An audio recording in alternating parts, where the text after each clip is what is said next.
Hey guys, we are back. Matt's back from two back-to-back weekends of weddings. Two fucking weddings, people. I hate. Stop getting married. Well, it won't happen. That won't happen. I can only dream. I mean, one of them, it was like one of those things of okay, my girlfriend was in the wedding, so it's like, okay, I kind of have no reason not to go. And then the other one was like my uncle, but he's just been super weird lately about family stuff. So it was just like, okay, we'll go and we'll do this ceremony just to be like, oh, cool, you got married, and then we just fucked off from the reception. But he had it so fucking late with the ceremony. It was like, oh my god, I think it got done at 7, and then the reception and the stuff was at 8. Wait, what time was the ceremony? At 7? It was it started at 6 and it ended at 7. Who the fuck has a wedding? Catholics. That's sick. Religious people.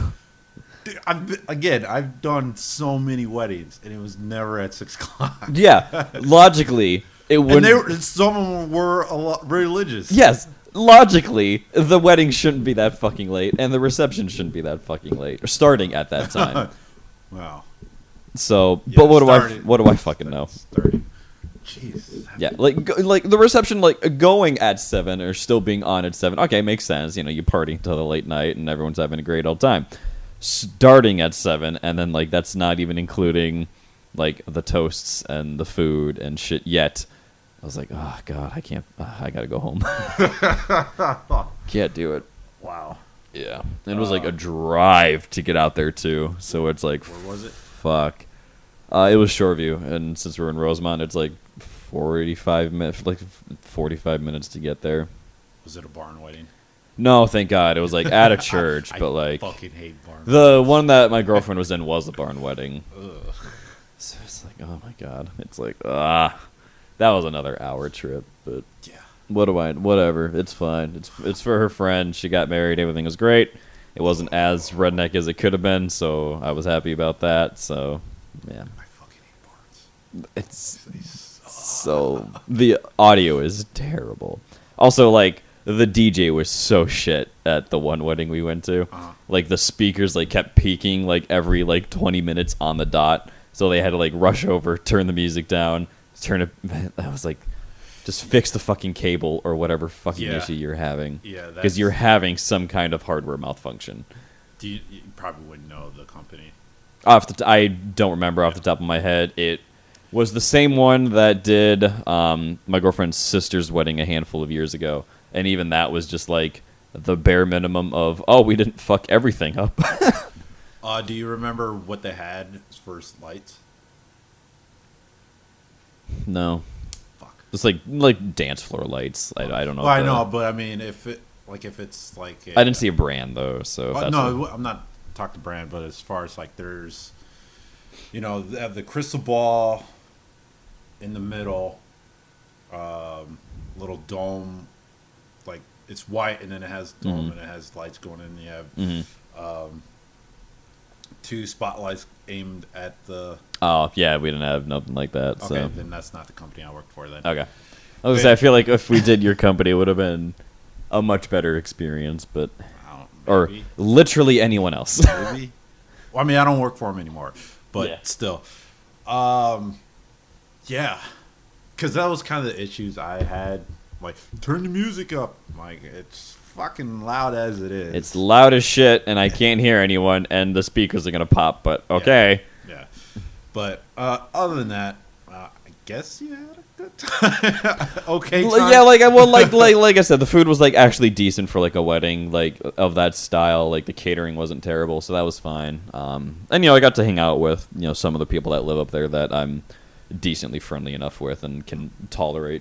But I just hate redneck weddings so much. I just can't do it, dude. Well, I also have disheartening news. Uh-oh.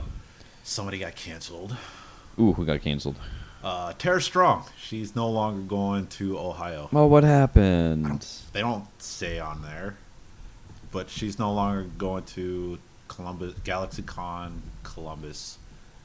So her next one where I'm not busy is fucking Rhode Island. I don't know much about Rhode Island, but I don't think I want to go to Rhode Island. Mm-hmm. So Yeah, I googled Tara Strong drama, and I'm not seeing anything relevant. Stuff from like 2012 is like popping up. So yeah, I have no idea what happened recently. So I don't either. Yeah, oh, well, she has 2 kids. I don't know that. that's twice now. One was environmental. The other one now I don't know why she's canceled. How much does it cost to hire Tara Strong? The estimated speaking fee range to book Tara Strong for your event is $20,000 to $30,000.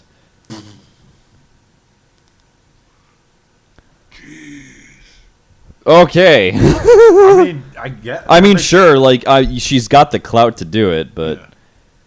well, yeah, it was just like the top link. I don't mean to cut you off. That was just I was just like, oh, how much to hire like a voice actor or something? Because I know Is that from her site? that was just like from Google, but I imagined it pulled it from her site. Yeah. Well, so much for trying to suggest them for Animania was next year. I don't think they can afford 20, Probably not. 30. Although I've heard they've been doing relatively well, so maybe I don't know. But yeah, It's not like hiring Greg Ayres where you just give him a fucking chili cheese dog and he shows up. He's like, oh yeah, sure, whatever. I'll come to your convention. does he live here? He got No, live here. I think he lived in New York for the longest time. He must live relatively. I think he lives close because for him to come. he's at every goddamn Minnesota convention. Well, every Midwest that's Okay, he run was by Anime Org. Yeah. So he's got to live somewhere in this Midwest area. Within He lives in California. What are you doing? Why? I mean, I guess if you live in California, you got to go to every goddamn gig, and because like $20,000 is like a month rent in California. Yeah. So What do I know? So yeah, she was pretty much the highlight of that trip. I mean, Yeah, so you're just not going anymore? well, I mean, yeah, it was she was pretty much the highlight. Yeah. I mean, yeah, I could go for Matt Ryan and Judy Benson, but Does anyone care? Does anyone really care? I mean, I don't care. Matt Ryan, yes. I mean, Yeah, you could argue Matt Ryan, I guess. Yeah. Judy Benson, her just for an autograph is a lot more than Tara Strong, but still. Yeah. Other than Blows my mind. It's like you're getting. Damn, like I don't want to ever hear fucking semi-popular voice actress complain. It's like they're paying you to be there already for like a booking fee for you just to show up. Then you're selling your merch, and then you're selling your autographs, or photos, depending on who you are, or just whatever other weird like. Chuck Huber is like my favorite. He's like, yeah, hugs are free, but if you want a photo, it's like $5. And then like he's like, I'll do anything within the realms of the Minnesota penal system or something like that. And the price for that was like $10,000. I was like, anyone ever do that? He's like, no, but I'm hoping someone does it soon. He's like, I was looking at buying a new car, so that would be immediate good down payment. yeah. So that was really, but yeah, I don't want everyone to hear like them be like, oh man, it's so hard for me to like make money. It's like, for your like job, sure, like I guess that's annoying, like the pay rates. But man, if you're going to conventions as like a even semi-popular voice actor / actress, man, you're making some fucking bank. Yeah. Maybe I'll suggest it to next year's Twin Cities Con. Yeah, that'd be cool. Yeah. So far, nobody canceled on that one. So. Yeah. But yeah. But other than that, yeah. I think that's the only disheartening news as far as upcoming cons. Yeah. Going down. So our next topic, the Mosby requirement. I got this popped in my head a week ago. It's a good topic. I think it's a great topic. So Mosby requirement, Ted Mosby from How I Met Your Mother. There's an episode. I don't know the season. Yeah, Ted has episode. dated so many women that are blonde and important to him that I can't narrow down the character. Were they all blonde? Most of them are blonde. Victoria, I think, is like the only brunette. Robin is a brunette. And yeah, everyone else is like Was the mom blonde. blonde? I thought she was. She was a brunette. So like that's kind of the hint throughout the series of like, will the relationship last? If they're not brunette, then they're not going to be super important to the story, or the relationship's not going to last. Essentially, is what it is. So, Okay. yeah, very very weird thing I picked up watching How I Met Your Mother. But anyway, within that certain episode, he was dating. I don't remember the name. I think Victoria. No, that's not Victoria. Stacy, I think, is this one. I don't know. I'm just spitballing. Like I said, he's had like 3 million relationships in that fucking show. And one of the requirements was she had to watch A New Hope, and she didn't like it. And I guess they pretty much called it quits because if you've seen How I Met Your Mother, his life revolved around. Yeah, the speech that Marshall gives is like that's what he watches when he's depressed. It's what he watches when he's homesick. It's like his go-to thing that lifts his spirits and blah blah blah. Did he name his kids actually Luke and Leia? I don't know. I don't know if that's been confirmed or not. I don't think we ever learned the kids' names. I think in that episode we might. I don't know. I haven't seen How I Met Your Mother in a long time. But anyway, he's been going on throughout the series. I'm going to name my kids Luke and Leia. Yeah. But anyway, the point of this whole segment is if Matt had a requirement. Yeah, okay. If he went back in time and had a requirement. of like someone I was dating to be like, hey, I'm showing you this. And yeah, I think we said that we're going to kind of break this down into two things. One category is things that we'll show people and we don't care if they like it or not. It's just we feel like they should see it if they haven't. And then the second one is our favorite thing that we want to show people that if they don't like it, then we're kind of like, I don't know if this is going to work. I don't know if this is going to work out. So this is also both anime and... Yeah, it applies to just all forms of media, basically, is how we're kind of doing it. So, well, since Matt's drinking, I needed a sip of that Coca-Cola because I'm exhausted. So my first one, just to be seen, would be Goodfellas. I know I've been hard. Oh, that's a good one. I know for the past how many years we've been doing this, it's been brought up a lot. Yeah, we've referenced Goodfellas quite a bit. So, not surprising, I would say. I think everybody needs to see Goodfellas. Yeah. Although there has been, wow, I'm blanking on his director's name. Scorsese. I mean, yeah, he has a library. Yeah, library of crime, mafia films that honestly you should just watch all of them because they're all either ranging from really good to just like sets the bar for cinema. So yeah, but Goodfellas is the one I think you should. All watch. Should all watch. Yeah, in that same category, one I think that everyone should watch, and I don't really care what your opinion on it. The King of Comedy. So anyone who saw Joker 2019, King of Comedy is a very influential film that kind of shaped how Joker was presented and made. So yeah, I'm not going to spoil it just because it's one of those movies of it kind of blends the ideal of surrealism with unreliable narrator type deal. So yeah, King of Comedy, definitely one of those ones of I think everyone should watch it if you're into kind of the semi-abstract, darker movies. So, I guess mine would be. I think everybody might be up in pitchforks and shit like this. What I'm about to say, I think everybody should watch or read.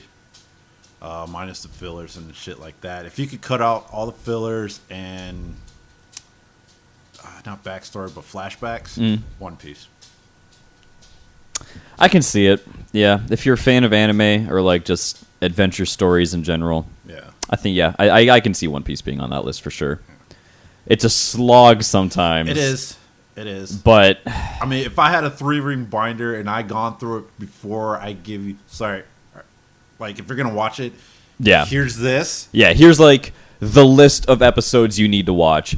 One thing I will say is One Piece. One episode I fucking love going back to is the fight between Mr. One and Zoro in the Alabasta arc.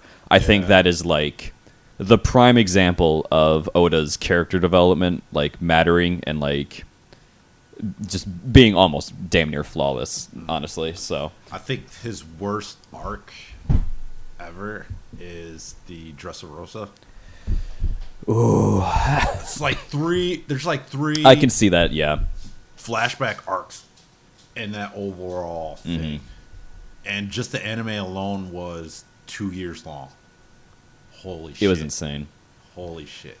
But yeah, other than all that, yeah, I think as much as I like to give One Piece crap sometimes, and just for its fucking length, I do think that in terms of like character development from like A to B to like where we are now is like so well done. Like that man, even though I don't always like his like overall stories, I do think he has, you know, more top tier stuff than he has like mid or bottom. One thing I will always say is the character development is second to none in any series ever, to be honest with you. So oh god, I have so many in that category of like watch, but I don't care what your opinion is, and not a lot of it's anime, honestly. One movie I do think everyone should watch is American History X for sure. I think it was 90s, right? Late 90s, I'm pretty sure. Yeah, so I can't. Yeah, because that was like Edward Norton as he was getting really popular. So yeah, that was about late 90s. Yeah, I don't remember if I've seen that. Oh, it's so good. It's a very pessimistic look on a lot of aspects of American culture and how beliefs in certain things come about in people on, you know, all sides of the argument, you know, from the black community and the white community, and, you know, how these things manifest and are just kind of perpetually stacking on top of each other, no matter what walk of life you come from. It can happen to anybody is kind of the argument of the movie. It can happen to anyone, can happen to anyone, stuff like that. So it's just... No, sorry. It was Natural Born Killers. That's what. That's I used to put that on my list of like everyone should watch it. I've taken it off kind of recently, just because while it's a good movie, I don't think it's like one of those things of, oh my god, everyone needs to like see this for. It's fantastic filmmaking. I think the cinematography is great. I think the script's fantastic, but overall, you know, if people are like, I don't really want to watch it, I get it. So, but yeah, but American History X, I do think should be required viewing for people. So yeah, mine I think goes to a show that everybody I think should watch. Is once again something about mob shows, The Sopranos. Sopranos. Yeah, I think everybody should see that. I would say a close second would be The Wire, but it kind of goes downhill. Yeah, season 4. That's one of the things too. Is like, yeah, The Wire. I used to, again, was on my list of like, man, everyone should watch this show. And then I rewatched it like 3 years ago, all the way through, when I was like bored at work. We were so slow, and I just, you know, just put it on and like semi-background, semi-watching it. I was like, man, the start of this show is so fucking good. Yeah. And then the same thing that happens to every American show is they're just like, well, we're making a lot of money and it's really popular, so we can't cancel it, but we don't really have anywhere to go from here, so they just kind of throw shit at the wall, and it gets boring. I mean, I get it. Season 2, yes, the port is part of Baltimore, so that made sense. Yeah. And then, but it did, like I said, it went down, and then they went back up with season 3 with, you know, Stringer Bell and I can't remember his name. Damn. But yeah, pretty much like Idris Elba was pretty much, that's how he got popular. Yeah, that was a huge, because I know he did like some small stuff before that, but then yeah, The Wire, when he went on, that was like his huge breakout role. He did so fucking well in it. Yeah, and it was weird. Every time when I see Idris in a movie, American accent, and up until I saw The Wire, and then I think, and I looked him up. I'm like, this dude's British. Yeah, this guy's from the UK. Yeah. I didn't know. Yeah, I mean, there's some roles where it like loosens up a little bit, and I'm like, you're a Brit trying to do an accent. I understand now. But yeah, The Wire, like if someone was just like, oh, I really like that like American actor, like you would be hard pressed to know that guy was not from America.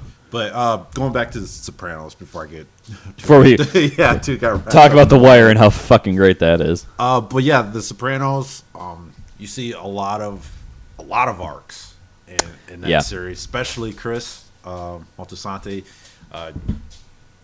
He was pretty much foreshadowed Yeah. his own demise. What was it? First season. What about my arc? You Yeah. sure shit see his arc in that. Like a lot of great characters. Like even though like every one of the main cast is at least likable in a way where you're like, you know what, I can tolerate this character being on screen. I want to see what happens to him. I think they're shitty people. It's kind of like Always Sunny, like without it being so wow, these are goddamn terrible people, but I love watching their adventures. Mm-hmm. You're watching The Sopranos, you're like, okay, like I get it, like I get why everyone is the way they are, and the environment that they're in and shit like that, and their history and all that. So they're likable in a slightly dirty way. So yeah. Footnote: The Many Saints of New York. no, I think that was a straight up miss. that was. I can't even say it was like below average. I genuinely think it was just not good. I mean, yeah, it answered maybe 2 questions. It answered like 3 questions that like fans had, but it was mostly just it was really banking hard on being like, we're a prequel to The Sopranos, like come watch us. And I'm like, okay, do you have anything else to offer? They're like, you'll have to watch and find out. I'm like, I don't. Yeah, like, and then a lot of people were interviewing Chase, like, so are you going to continue? Shrugs. Maybe. I don't know. I'm like, fuck you, Chase. Fuck you, Chase. Yeah, one thing I do respect about the Breaking Bad writer, at least, he's like, no, we're not going to go back to the Breaking Bad universe. I want to do other stuff. But if that kind of stuff fails, then I always have this stuff to kind of fall back on. So at least like when someone asked the question, like, oh, are you going to make more? He gave an actual fucking answer instead of looking at his bank account and being like, I don't know. So. All right, so Sopranos is something that you think everyone should watch. What else do I think everyone should watch? I definitely do have one. Ghost in the Shell, I think for sure. The original, the original, yeah. Wait, the movie or Steno? The first movie, okay. Yeah, the first movie.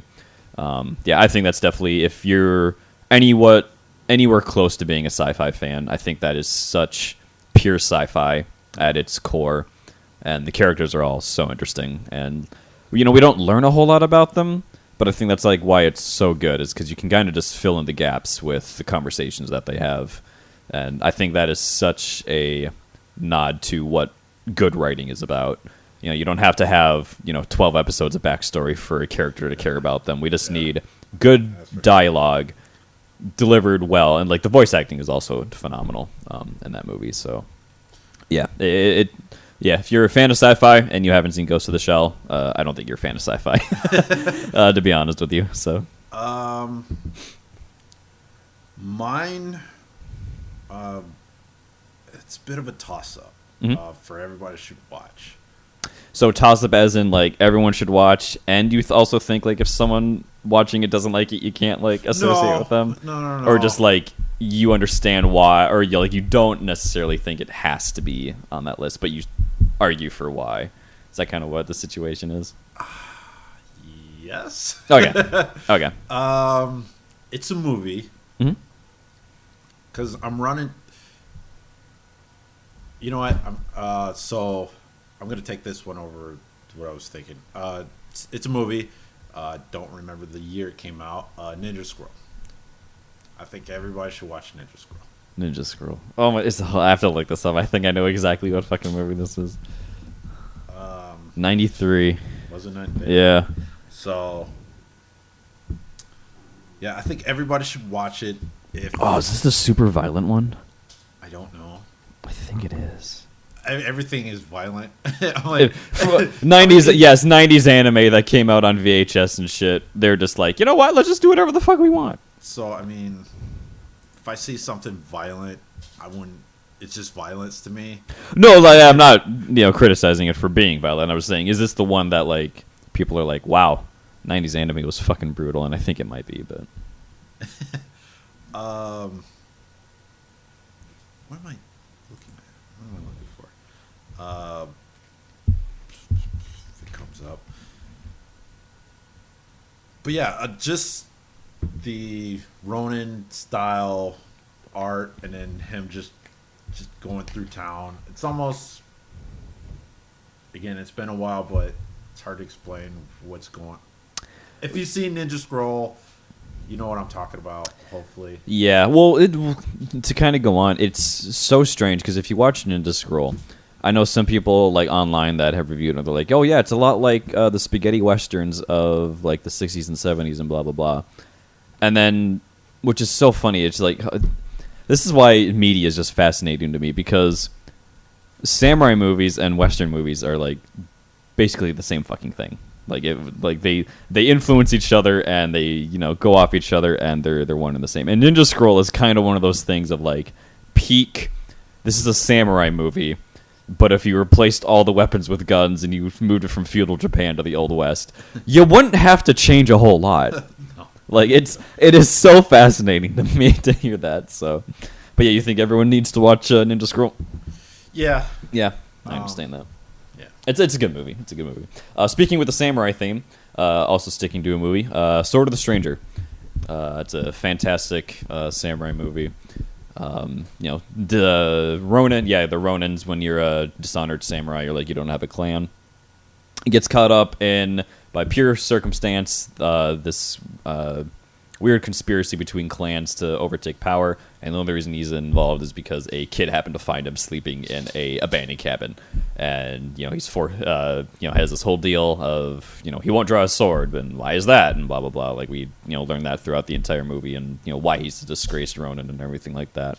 The action scenes are so good in this for an animated like samurai movie. Mm-hmm. It's not over the top. Everything is so grounded in reality and very brutal in a lot of cases that it's such a fun ride.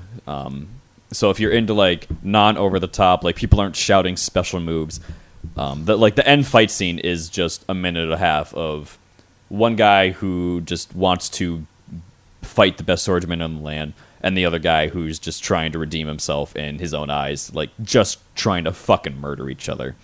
And it's so well done. And there's just so many little things.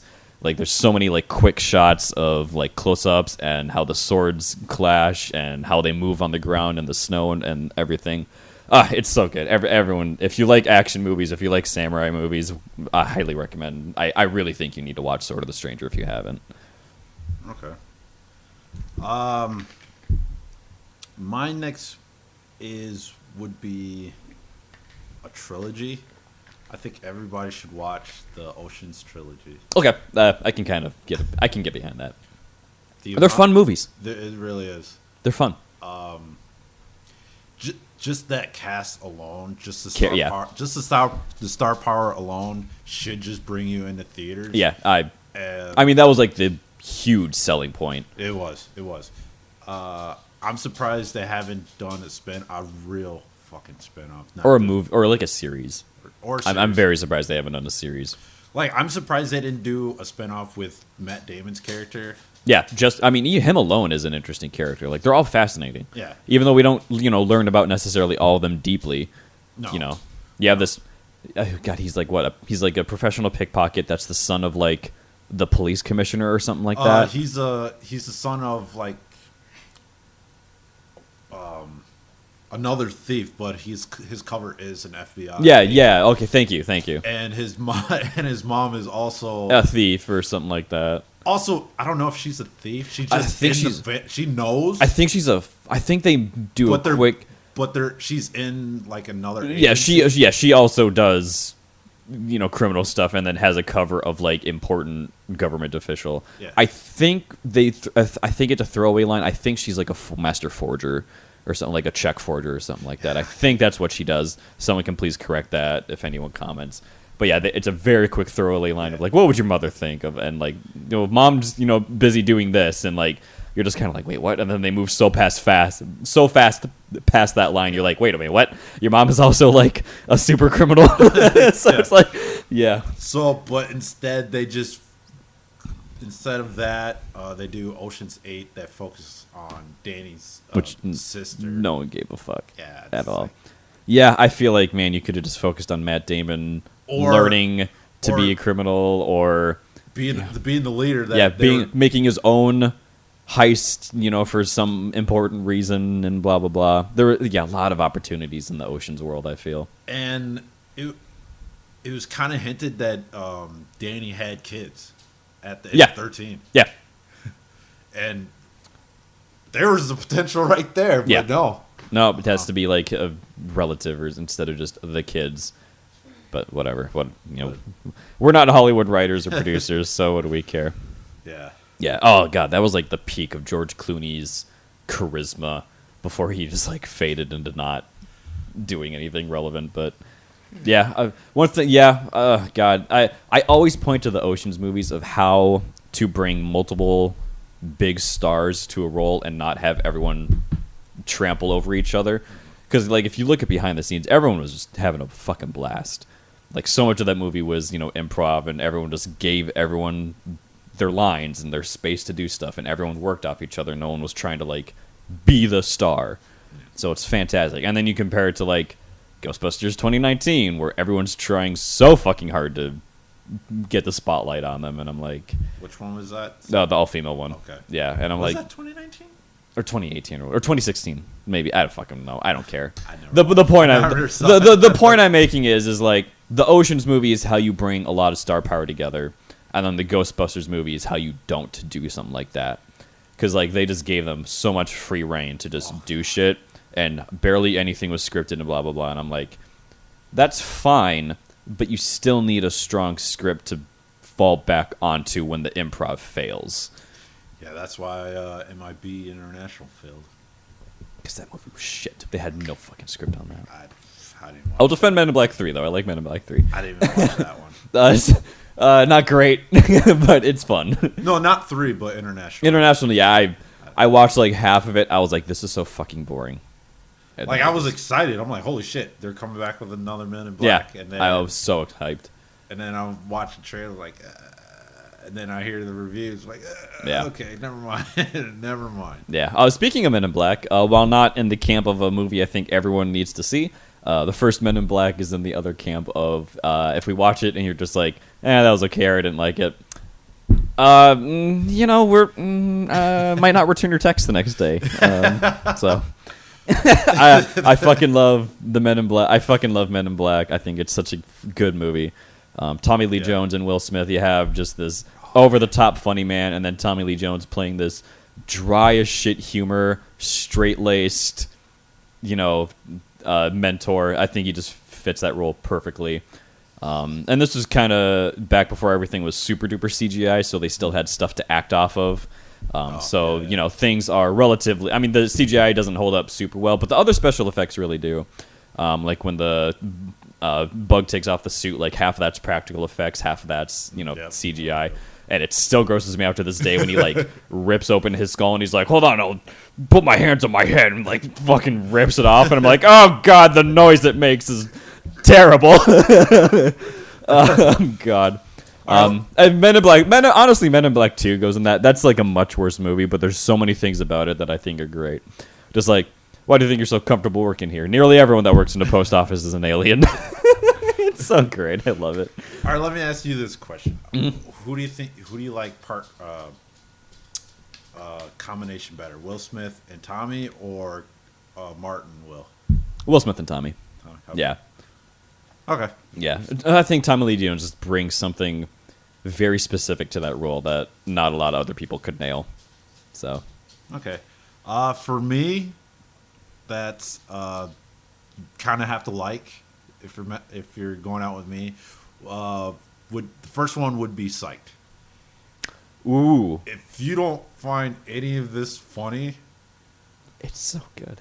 Okay, so because I've seen like only clips of Psych. So that's the one where the guy like pretends to be psychic, but in reality he's just like a really good detective. Isn't that like it? He has photographic memory. Okay, so it's kind of like The Mentalist, but more of a comedy. Is kind of how.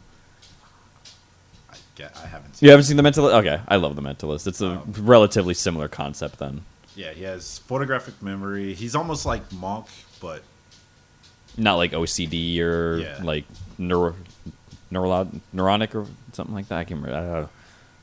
Yeah, but yeah, if you don't find Psych funny or interesting or whatever, but yeah, oh god, I heard that. So I'll probably have to watch it because I like comedy detective shows like that. So yeah, we almost didn't make it here on time because we were watching Monk and we are just like, this is fascinating. I know. Like, Monk is awesome. It's so well written. Like the mysteries are well written too. Like, oh my god, that's a well written show.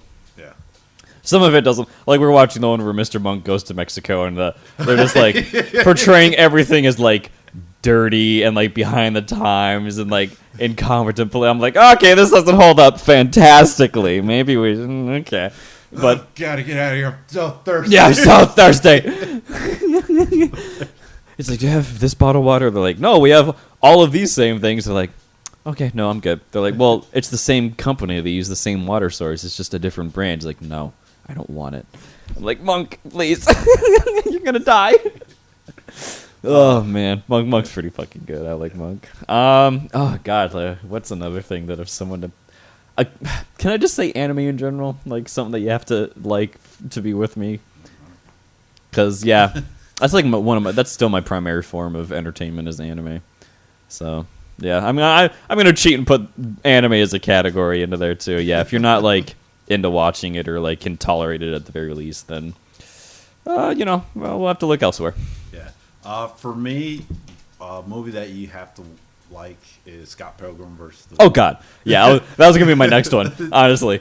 If you don't like Scott Pilgrim versus the World. Yeah, then I automatically know. The door. Then and Scott Pilgrim's so good because it's nerd culture at its finest without being ridiculous about it. Like, you know what I mean?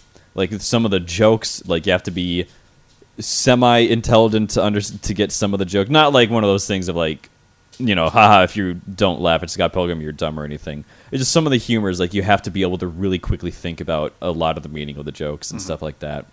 And I still to this day think one of the peaks of fucking comedy is when Knives shows up to Scott's house and he really doesn't want to see her. And she's like, hey, is Scott here? Actually, jumps through the fucking window in the background. He just left. She's like, what? Really? And then he, like, reaches over through the window again to grab his sweater. He's like, and then the guy's, like, trying to cover that up without even seeing it. He's like, yeah. It's so good. I love it so much.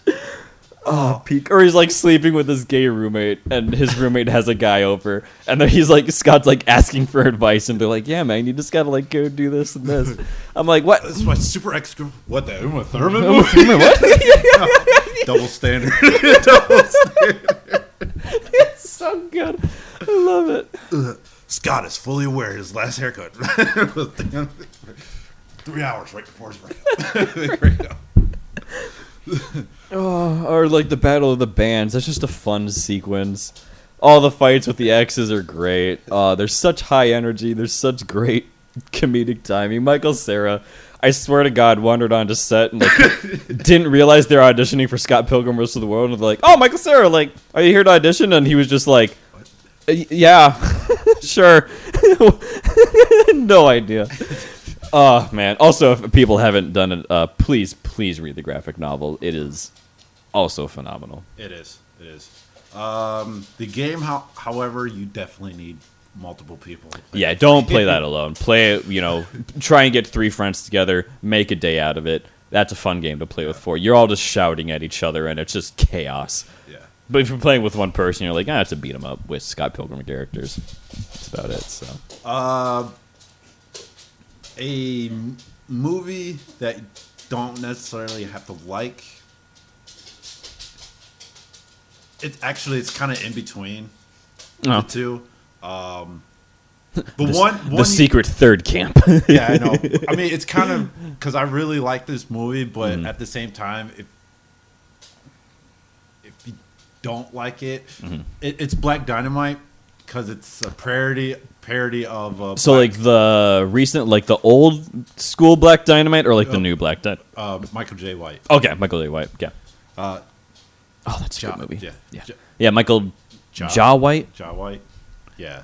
I don't want that man can rip me in fucking half with one arm. I'm gonna make sure we say his name right. Well, it's like Ja Courtney, so yeah, Michael J. White. So yep. I mean, Ja Courtney, it's spelled the same. So, Yeah. So Black Dynamite. That's a guy I wish was in more movies. Anyway, but yeah. Who? Michael Jai White. I wish he was in more movies. He's a good stunt actor. He's a good actor. You know, kicks the shit out of everyone. Yeah. Love it. So the reason why it's in between, like if you don't know Black that fucking X's.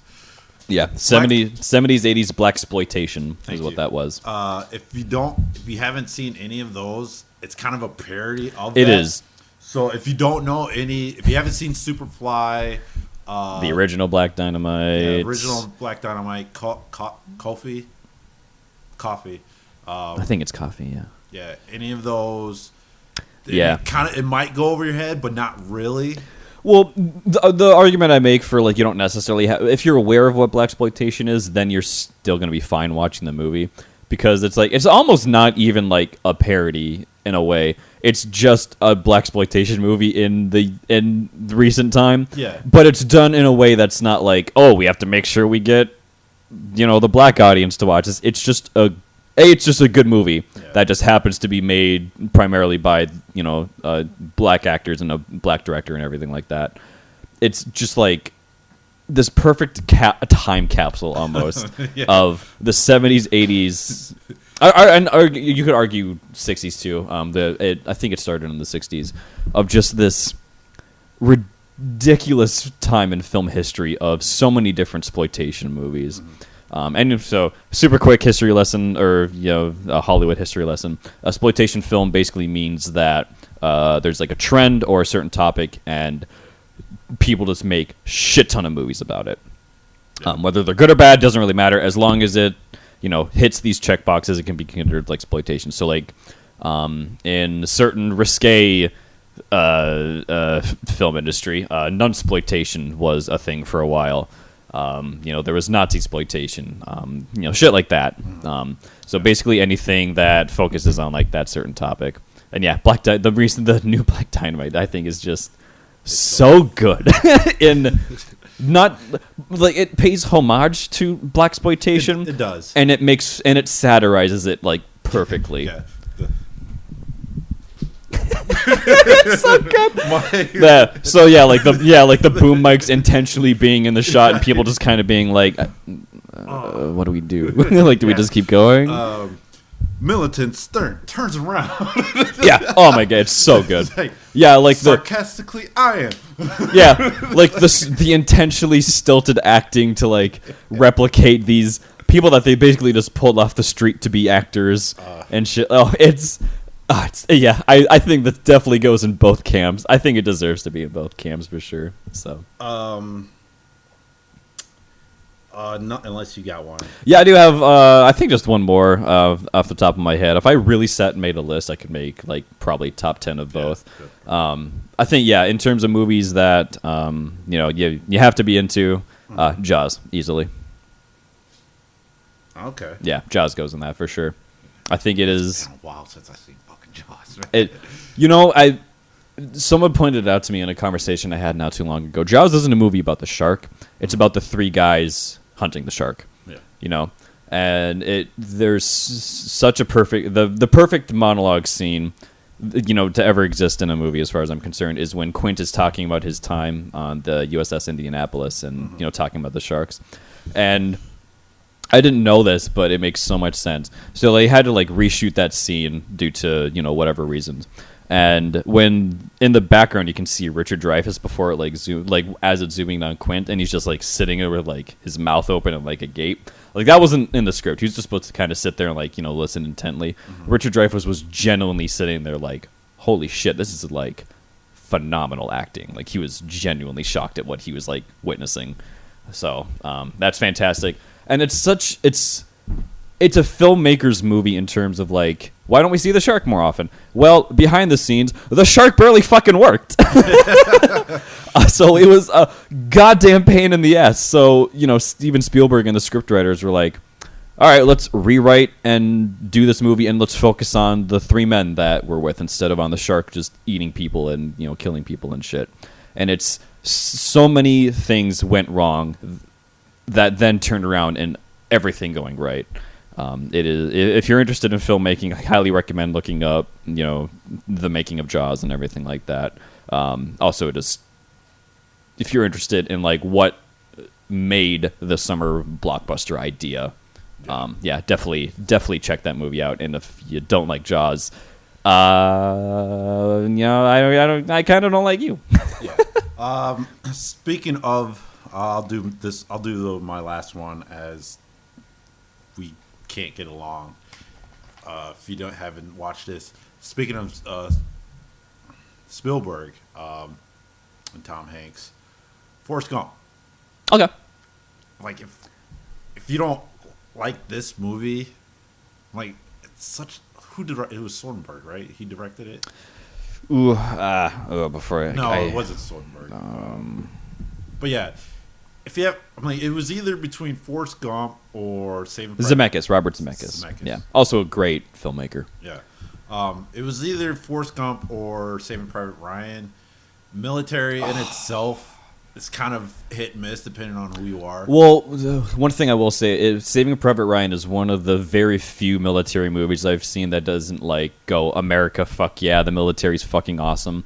It was very much like this was fucking miserable and terrible and Saving Private Ryan's so good. Yeah, to this day, I think just the opening scene pretty much summed up.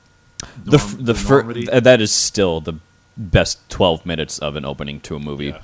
Although what was Pacific? What was that HBO one? The Pacific. Yeah. Band of Brothers and Brothers. Fuck, I forgot about those.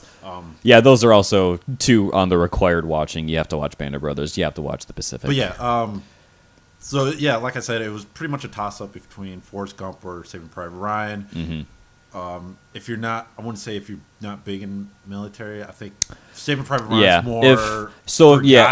If you're looking for a genuine feel good movie about how just life can, be interpreted so differently by people and how you approach it, Forrest Gump is phenomenal at that. Yeah.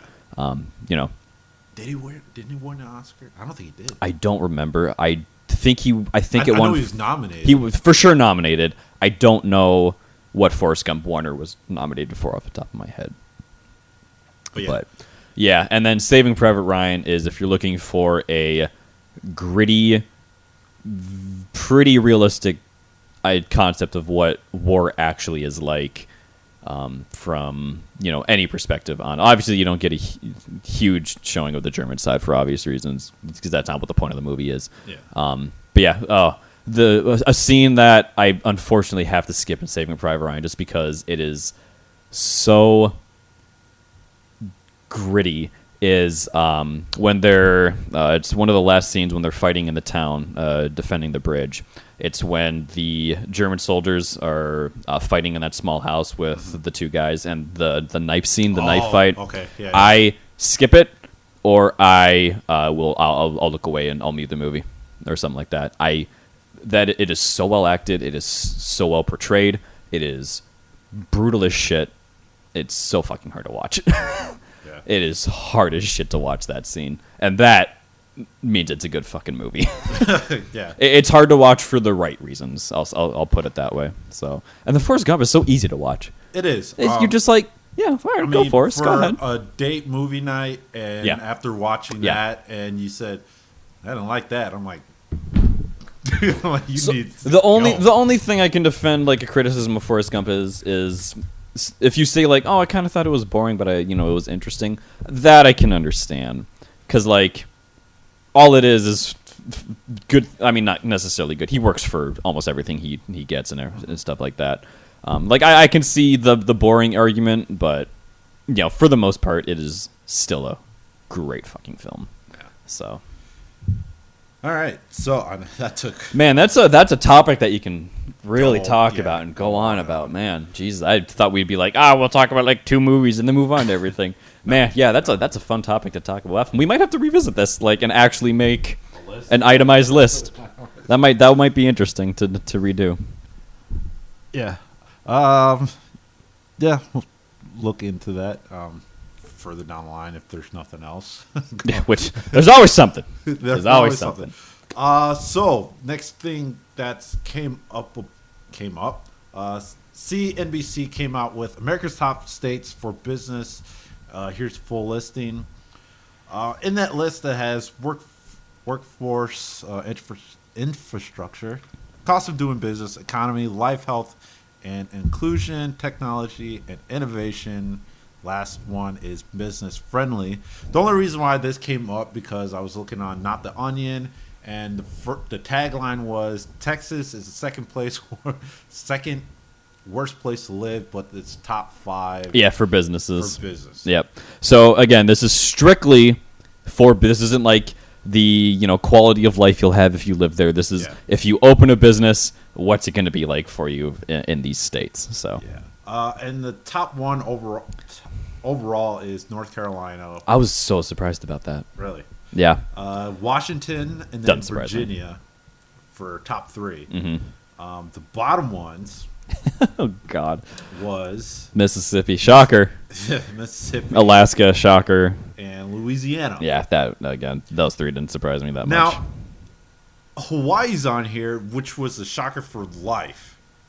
For those who haven't been to Hawaii, I think I've mentioned this quite a few times on here. It is number 3 for life. Overall, it's ranked 46. Yeah, for everything. I mean, I don't know what their criteria is for life. Yeah, because the Hawaii in itself is basically Rio, Brazil, to our Hawaii. We've kind of talked about this. If you don't go to like the super touristy places, or the more I don't want to say developed, but like the more lived in places, or that's slightly frequented by tourists. Oh man, Hawaii is not as glamorous as some brochures and things will tell you. So, we are in the top 10. Yeah, we're number 9. We're number 9. Go us. We are number 4 in infrastructure. Again, I don't know what the criteria. Yeah, it doesn't really say. Yeah, my criticism of this is it doesn't really tell you exactly what the criteria for each category is. So, workforce 21. Sure. I can see that, yeah, but again, like, what is it like? Workforce availability, workforce like employment levels, like I don't know. Yeah. So, I mean, we're top 10, and when it comes to infrastructure, life and technology. Yep, technology and innovation. It's because we have a lot of medical things here. I guarantee Medtronic easily puts us in like the top 10. We have 3, just because of that. 3M. Yeah, we have 3M, Honeywell. Honeywell. Yeah, stuff like that. So, I mean, it makes sense. Yeah, it does make sense. So yeah, the only reason why this list came up because I saw second. The onion thing. Yeah, the main headline of what we're getting at is Texas ranked top 5 for businesses, bottom 50 for like bottom 10 for everything else. So, which is really funny to me. So, I gotta. Yeah, I thought that was interesting. Yeah, I gotta agree with Kevin Oman. Texas sucks. Texas sucks. I don't know. I drove through there maybe once, and I wanted to go there just for their state fair. But I have heard the state fair there is like dope as shit. Yeah, that's probably the only reason why I would go to Texas. Yeah, or like a convention or something. But yeah, I almost moved there for a job opportunity. I'm so fucking glad I didn't. what this was like, it would have been in Houston. Well, that wouldn't be. So it wouldn't have been terrible. Yeah. But yeah, it would have been like pre-massive power outages and freeze waves and people fucking dying. So yeah. Next story, I guess. I love this one. The first actual. Story. Yeah, the actual funny news story. So Simon Pegg was on a podcast, or was it? Yeah, was on a podcast and was asked, what do you think is the most toxic fan base? And he says, without a fucking hesitation, he says Star Wars. Star Wars, 100%. I totally agree. 100%. Because like, I mean, Dr. Whovians might be a close second. The argument I make about why the Doctor Who fan base isn't as bad as what people say, outside of the casting for the Doctor itself, like that's always like the most controversial. Also, doesn't matter if it's a man or a woman, people will just rage online. Doctor Who fans just are never happy or satisfied with casting decisions. They know their show sucks. Like they have watched this from like, God, when did Doctor Who start? Like the 60s, something like that. Right. Long running show, and the budget hasn't increased. The special effects are shit. The scripts are bad because they can't pay their fucking writers to make decent stories. So like Doctor Who fans are honestly probably a lot like Star Wars and Star Trek fans, where they're just kind of sick of their franchise sucking. It's just Doctor Whovians have been dealing with it for a lot longer. Yeah. So. But yeah, not surprising. Oh, it doesn't surprise me at all. Because like, they're not happy. No, like when Kenobi came out, everyone was like ragging on the female lead. Not Leia, one of the villains of the movies.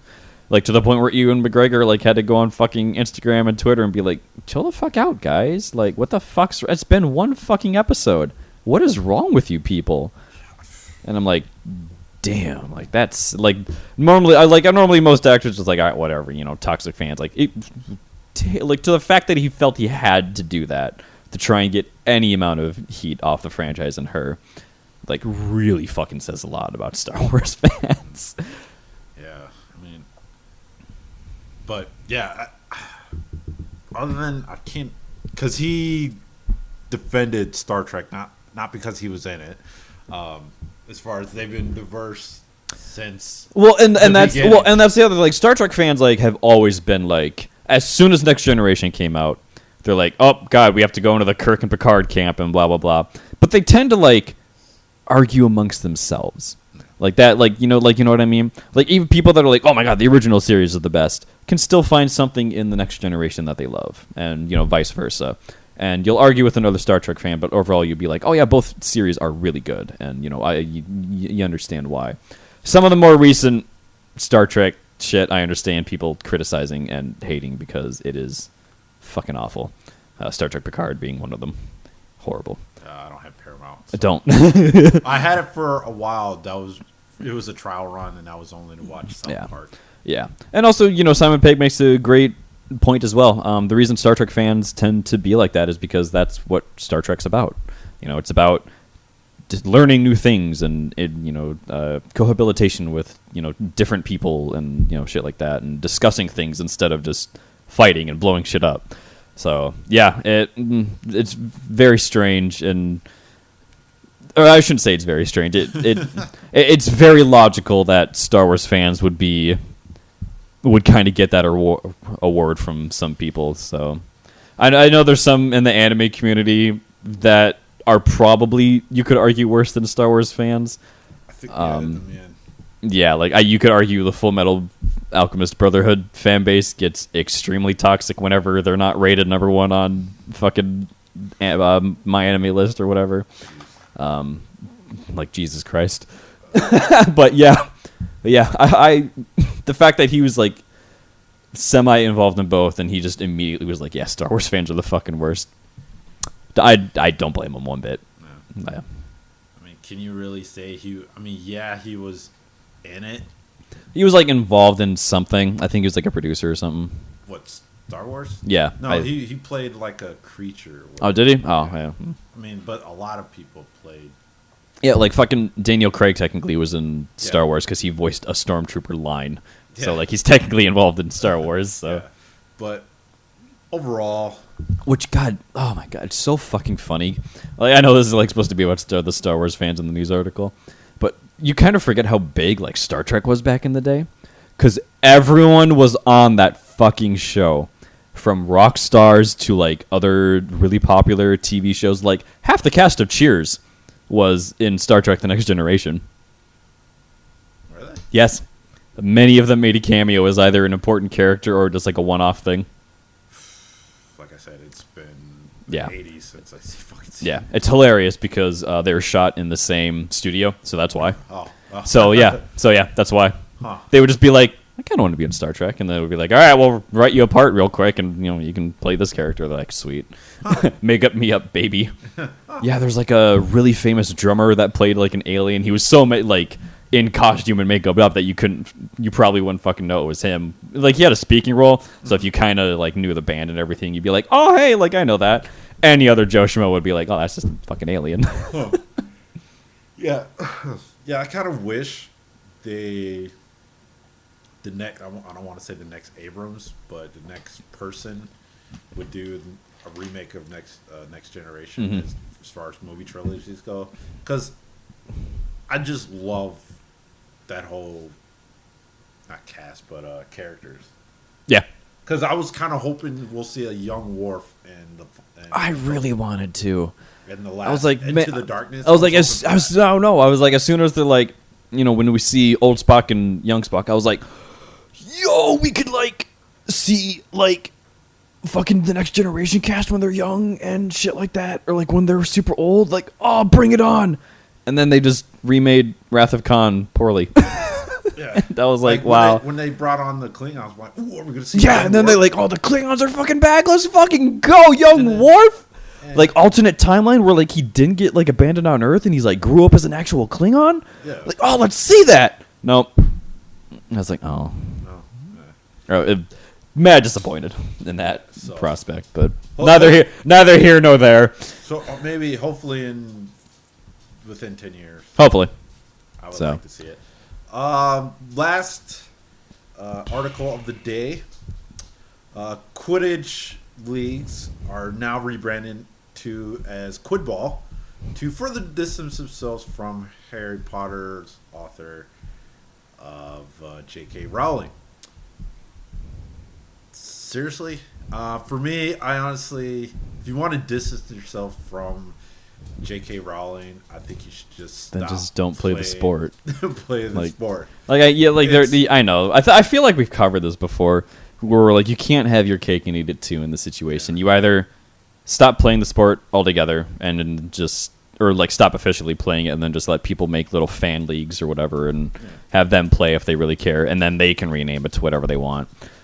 But like, yeah, you either call it Quidditch and then you keep it in your official thing where you're allowed to like sponsor the team and blah blah blah, or you just don't. Like, there's a situation where I don't think you can win. No. One thing I will say is there's a really good fucking photo of someone like scoring a goal in a Quidditch match on this website. It's really well done, really good photo. I really like that. Yeah, honestly, that's like rebranding WWE because of what Vince did. Oh my God! Something else. Did you talk about that when I was gone? No. Okay, yeah. So anyone who doesn't know, in the wide world of wrestling or whatever the fucking they're gonna call it now, Vince McMahon did some oopsies, and he was like, I'm just gonna retire, and everyone's like, okay, bye. And then Triple H is now like fully running everything now. Well, he's creative part. Okay. He's running creative, but it's Stephanie and Khan that's pretty much co-CEO. Okay. But yeah, he's now head of like the creative team or whatever. Yeah. Okay. He brought back almost everybody who left. Almost. Yeah, because no one fucking wanted to work with Vince anymore, from what I gather. Fuck no. No. Like, I wish this happened a year ago. Oh, a lot because I sometimes frequent like the WWE like Reddit forums and stuff like that. Yeah, from what I understood, a lot of people like don't give a shit Vince is gone. They're like, all right, good riddance, fuck it. Like, he's gone now. We can maybe get real storylines and other stuff going on. So yeah, because like Hit Row just came back Friday. Yeah, and they're without Swerve because he's teamed up with Keith Lee. I mean, don't get me wrong, I'm super excited that they both finally have a fucking belt. Mm-hmm. But still, it would have been nice to see Hit Row versus Undisputed Era. That would have been really fucking cool. I mean, it would have been awesome to have Brian Danielson still there. Yeah. It's dope to see Cesaro. I forgot what he's going by now. I don't know what the fuck he's going by now. But yeah, he's a belt. Speaking of which, how many Ring of Honor belts, top tier belts, do they fucking have? Seems like they have 2. I have no idea. Because it seems like there's a television Yeah, like the championship, television one. and then they have another one, but it's like because Samoa Joe has the television one, and Cesaro has the other one. That was odd. And fucking FTR has all the fucking All of them. Just every goddamn one. all the belts except for the goddamn AEW tag team belts. And now they're coming out with a triple team belt. I mean, we got to have those belts. I guess. You need a lot of belts in the wrestling world. Sure. I mean, it makes more sense for them because there's a lot of people, and thank goodness they're going to fall for the same trap as WWE where it's the same 4 people fighting. Fucking rotating through it and just. Especially in the women's division. That's fucking annoying. But, yeah. Yeah. I don't know why they're doing. So, I can't wait for Bray Wyatt to come back. I can't wait. Hopefully, Braun will come back. That'll be interesting. That'd be cool. Yeah, I'm kind of excited to see what happens under Triple H now that he's kind of got the full control over that stuff. So, and I had a chance to buy tickets to Battle at the Lake this past Wednesday, and lo and behold, guess who shows up on Wednesday? CM Punk. Fucking A. It sucked because I looked at the card and it's like, the only good match is probably going to be Jericho versus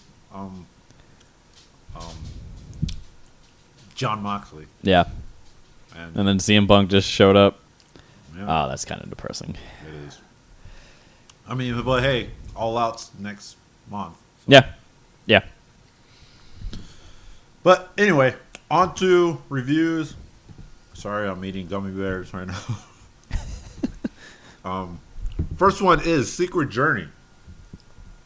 This is a hentai take on Journey to the West by our favorite producer. Our all-time favorite and the GOATs. Queen Bee. Queen Bee.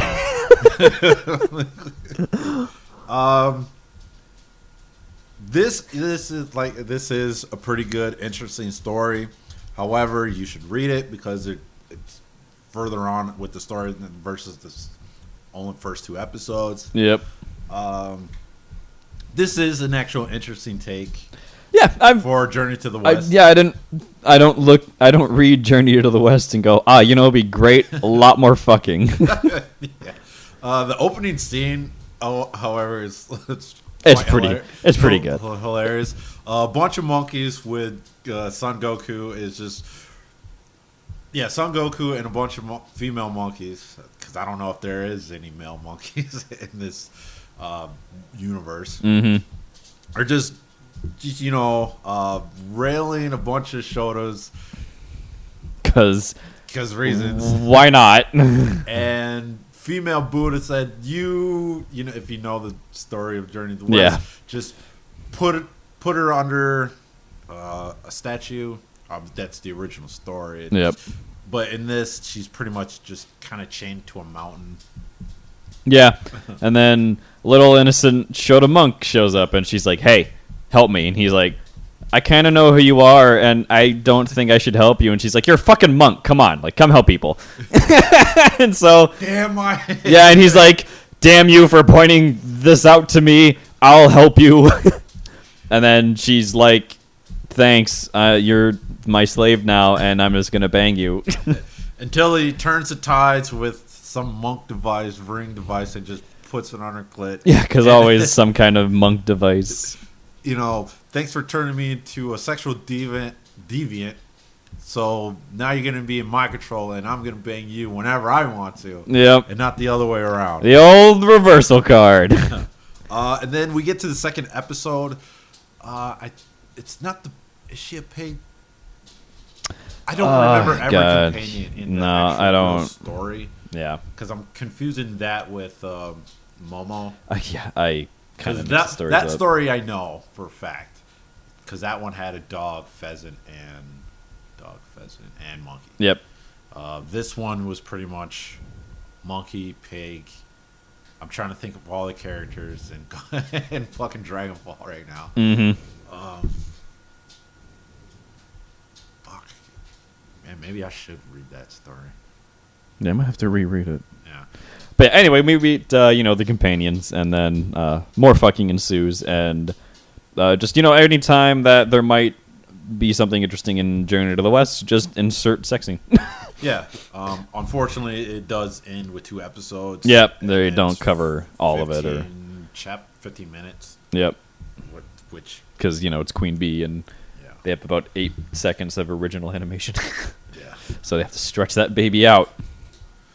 But as far as the story goes, again, I would say read it, then watch it, because 1, it's by Queen Bee. 2, it doesn't finish the story No. at all. But if you like your Shota hentai, I'm just glad that the dicks are normal sized, honestly. I normally hate Shotokin hentai, where they're like, yes, this, quarter-inch dick is going to make me orgasm and have feelings I have never felt before. And I'm like, size isn't everything, but, like, come on. yeah. So I wouldn't watch it. Like I said, you should. Yeah, I would just read it. Next one, I know I don't think we ever done straight vanilla hentai before. It's been a long time. But this vanilla one is called Showtime. Yuta no Onesan Date Shita. Yeah, Shitai. Yeah, Showtime Utano Onesan Date Shitai. Yeah. So, season 1. Yeah, I don't know why it says season 1. Yeah, why is it called season 1? There might be another one. Yeah. But the story goes where a single father is not struggling financially, but just, struggling being a single dad. Yeah, struggling to be a single dad. And his daughter is finding comfort in, I don't know what kind of show, what it's considered as. It's a show. I think it's like a children's show. It's isn't a children's it? show, Yeah. but there's a certain name. I can't think of. It's similar to that depressing guy who does also. Oh yeah. Oh my god, that was my favorite show of that season. What's it called? Urumichi Senpai. Yeah, Urumichi Senpai. It's similar like that. It's a children's variety show. Yeah, children's interactive variety show. Whatever the Sesame Street is, that's kind of yeah. the That's Japanese basically version of that. I'm pretty sure you guys know what we're talking about. Yeah, I think with all of that, you can figure it out. Yeah. So, daughter finds comfort in this show. They go out, and then eventually they meet, the actress out on the street, and she recognized him immediately. Oh wait, no, they were trying to go to a cafe. It was full, and they say, "Hey, do you want to share a table?" Which I find a little odd. That it's like, "Hey, you want to share a table?" Sure, and the other party agrees to that. But hey, story needs to progress. And right away, the daughter recognized who the girl is, and they just, hey, want to hang out sometime over my place. And eventually, being the lone dad he is, he tries to put the moves on her, and she runs out. But turns out she was kind of okay with it. But he was going pretty fast. In itself, the scenes, like I said, are pretty vanilla. Yeah, you're not going to get anything super specifically fetishy about this. So I mean, it's a good story. It's a cute story. Yeah, it actually is a very cute story. Very wholesome, like as wholesome as you can get for a hentai. Yeah, vanilla. Because normal vanilla is just potential girlfriend boyfriend. Yeah, they make love. You're not gonna have any ugly bastards come and be like, oh, you are with your boyfriend. Oh, I have blackmail and you will become mine or anything like that. So no, yeah. Yeah, I think there was maybe, because this was 40 minutes long. Yeah. I think that's why it says season 1, because they just put it all in one. I think that's what it was. Yeah. Long episode, because it wasn't like 20 credits and then more second episode. No, it's just all one. Yeah, all one episode. big thing.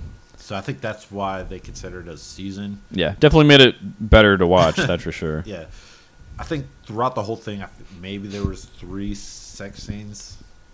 There's like like full on sex scenes. They only do it like a couple of times, but there's like scenes where there's like some foreplay or some a lot of petting. some shenanigans going on and stuff like that. So, but yeah, for vanilla, this was actually pretty. It's actually pretty good. Yeah, the characters are cute. They're very sweet. Yeah. The daughter's really cute. I think the little girl is so fucking cute. Yeah, it almost reminded me of that one show. I can't think of a name, but single dad, and they went to this restaurant and they're just making food with this. I can't think of that. I think I know what you're talking about. I just can't. The high school girl was like, also alone, and they all sought comfort in making food. Oh God, I know. I don't know the name of it. I know exactly what show you're talking about, though. That's what it kind of reminded me of. Only she wasn't in high school. Yeah. So, So I would watch Showtime. Yeah, I would recommend Showtime relatively highly, actually. So, Secret Journey. I mean, like, it's kind of funny just to watch because I do think some of the dialogue is actually really funny, especially at the beginning when like the monk meets her. He's like, I was told not to save evil spirits and like despair, and she's like, "Fuck you, you're a monk. Come fucking help me." It's so funny. But yeah, that's pretty much it. Just 2 reviews you have going on. Not probably next time do a live show. I don't know what one it is until that happens. Yep. But yeah, that's pretty much it for this episode. Hooray! Once again, thanks for listening to us ramble. As always. Until next time. See you. See ya.